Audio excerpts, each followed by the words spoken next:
Hey guys, and welcome to today's first impressions video, the video game series in which we look at a recently released game and I give you my first thoughts and impressions about it. Today we're looking at Truck Mechanic Dangerous Paths, the Prologue.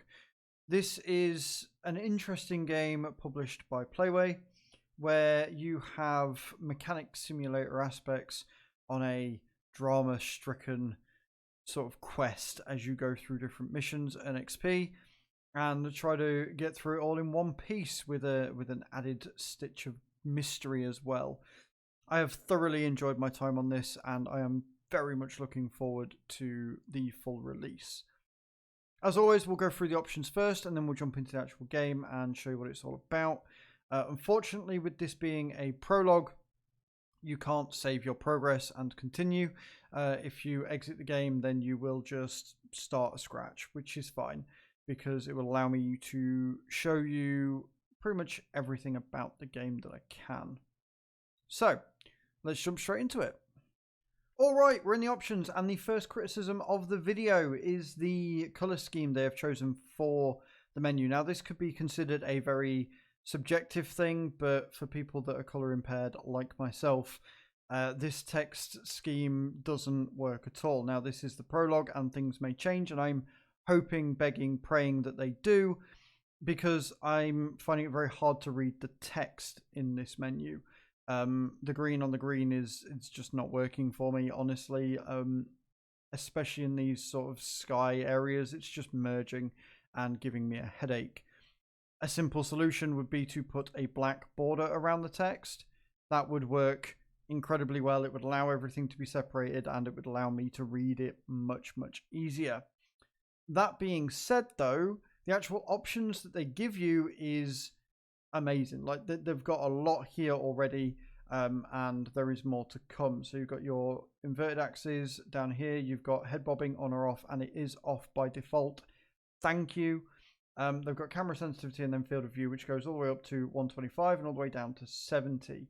I've kept it on 90. It's perfectly fine for me, but FOV sliders are important, and it's all about what makes you comfortable within the game. Your interface, you can have imperial units, but it is set to metric, and then your language, which is kind of cool. Keyboard and mouse settings, so you can literally go through and reassign everything if you so desire. Honestly, everything kind of makes sense. Even keyboard driving, and the fact that it is manual by default is fine. It's shift and left control to shift up and down. I've genuinely had no issue with it, and I don't normally like manual gears. And then gamepad options aren't available yet. They will be available in the full version. I do believe this game will probably be a bit easier on controller, at least with the driving, depending on how they're going to do it, whether it's going to be a seamless switch or whether you're going to have to hard choose. I feel like driving will obviously be easier with a controller, but the general fixing and stuff is perfectly fine with a keyboard and mouse.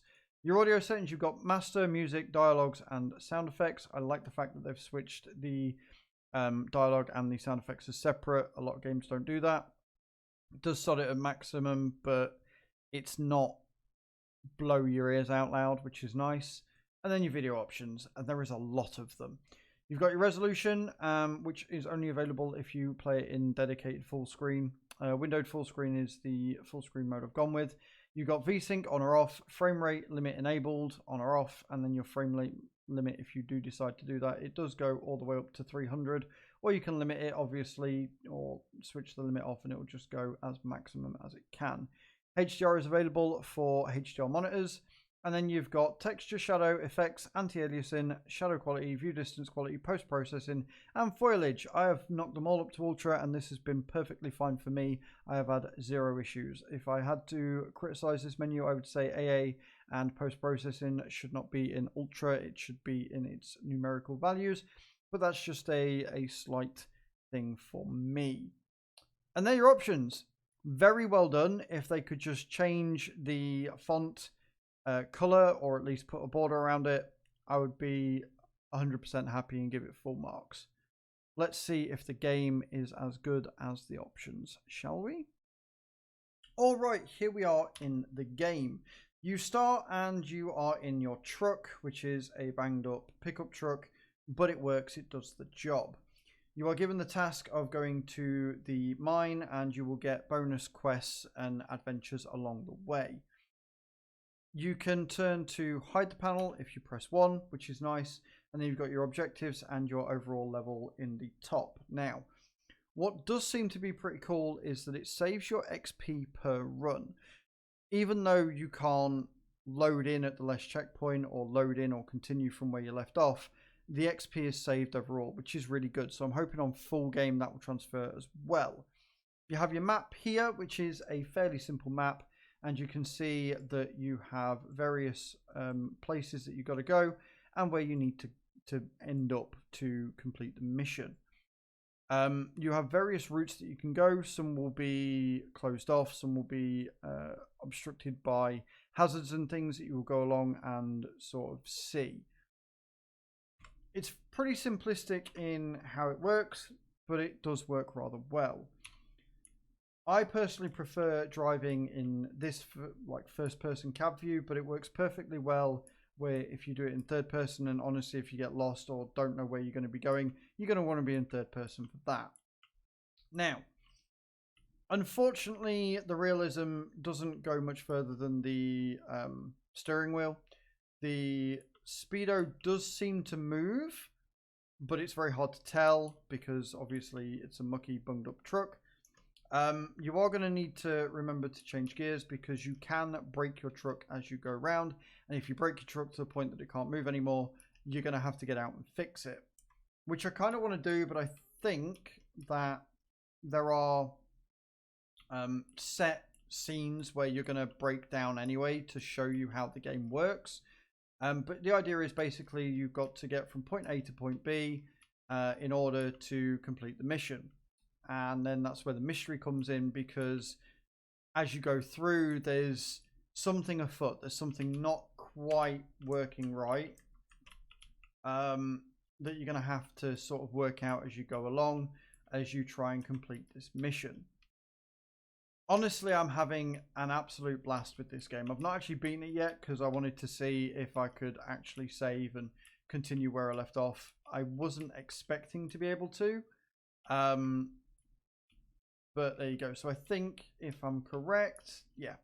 So when you play the prologue, you will get to certain areas and you will be forced to get out the truck and fix it. And it tells you what you need to do and how you need to do it, which is really, really cool. Now, if you've played Bike Mechanic Sim or Car Mechanic Sim, this is going to be very similar for you. You have your engine here that you can look around, and then you will press F on install mode to see what's broken. So as you can see, you've got this little shaft here, and you've got your tire or wheel that is cream cracker ruined. You will switch to uninstall mode and you will take the parts off. Now, where this differs from games like Car Mechanic Sim and Bike Mechanic Sim is you only need to press the thing that you need to press once. For example, on Car Mechanic Sim, you'd have to press and hold for it to undo the bolts, whereas this is literally just a click and done. And I genuinely believe that that is because of everything else that's going on. Like, this is more of an adventure game as opposed to just a fixer-upper and get done. Once you've got your pieces off, you will then have to select an anvil to repair the bits. And as you can see here, as opposed to a percentage, it's got like a bar on it, right? So if the bar is empty, then you need to fill it.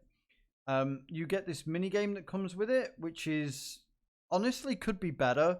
You just kind of move the spanner to the left in order to fix it. I feel that they could have maybe done a bit more with that. Again, very subjective. It works for what it is that you need to do. And then once you've done that, you need to go back into the engine and put it all back together again. So very simplistic when it comes to the mechanic side of it, but then it's nothing new. It's nothing that hasn't really been done before, and it works. It's very therapeutic. It's very enjoyable. It's kind of cool.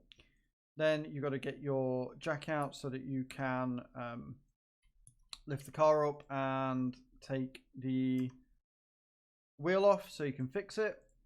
And there will be bonus objectives and things that you can get as well.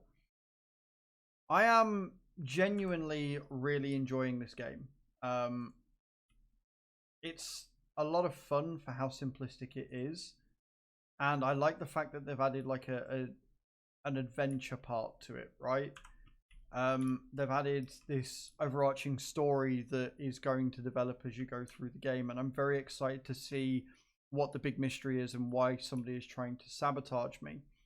But yeah, for a... It's not going to let me do it, is it? Rude. I'm going ahead of the game because I've already done this bit. So I've got to fix the bits first and then go to the anvil to get the thing.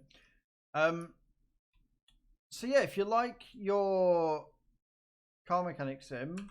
There we go. Now I've got to go and salvage.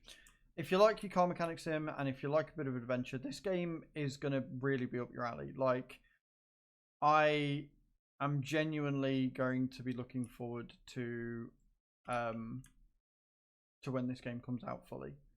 I think it's got a lot of potential. It runs really well. I've had no major issues outside of the menu. Like, it works and it's very fun. Again, if I was to say that there is anything that they could change with the gameplay, it would be this mini game. It could be a bit more intuitive, a bit less finicky, but on the whole, like, big fan. It works as you would expect it to, and as a result, it's a very enjoyable time.